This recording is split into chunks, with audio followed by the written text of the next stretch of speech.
Pasca libur Lebaran, pemerintah terus mengantisipasi potensi lonjakan kasus COVID-19. Juru bicara Satgas Penanganan COVID-19 Wiku Adhisa Smito menyampaikan, saat ini kasus aktif setiap harinya menurun hingga di bawah 90.000 kasus. Kapasitas testing terus ditingkatkan dan capaiannya dalam 9 minggu berturut-turut di atas standar Badan Kesehatan Dunia. Seluruh daerah dipastikan memiliki fasilitas dan sumber daya yang cukup untuk melakukan testing yang lebih masif sehingga kendala yang terjadi bisa segera diselesaikan. Pihaknya meminta pemerintah daerah memiliki fasilitas dan sumber daya yang cukup untuk melakukan testing agar selalu di atas standar WHO. Capaian yang cukup baik ini diklaim Satgas Penanganan COVID-19 sebagai bentuk kerjasama yang baik antara pemerintah dan masyarakat. Peningkatan kedisiplinan masyarakat secara kolektif untuk disiplin protokol kesehatan.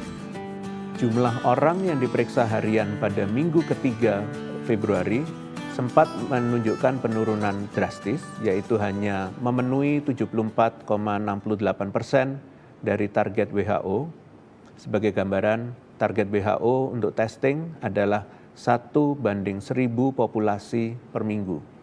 Namun setelah itu, jumlah orang yang diperiksa harian terus mengalami peningkatan dan selalu konsisten di atas target WHO selama 9 minggu terakhir. Namun, sangat disayangkan pada minggu kedua Mei kemarin, setelah 9 minggu berturut-turut selalu di atas standar WHO, jumlah testing kembali rendah, yaitu hanya memenuhi 75,37% dari target WHO. Hal ini dapat terjadi karena periode libur Idul Fitri pada minggu lalu yang mempengaruhi operasional laboratorium, sehingga jumlah orang yang diperiksa menurun. Kemudian saya akan menjelaskan terkait penambahan kasus positif mingguan. Sejak puncak tertinggi di minggu kedua Februari, penambahan kasus positif mingguan terus menunjukkan tren penurunan yang cukup tajam hingga hari ini. Per 16 Mei, penambahan kasus positif mingguan yang terjadi adalah sebesar 26.067 kasus, yaitu turun lebih dari 70% sejak puncak kasus.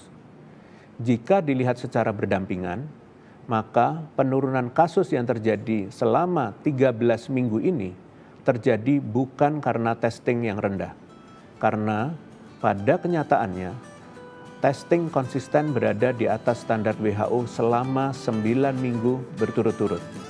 Hal ini menunjukkan bahwa penurunan kasus yang terjadi kemungkinan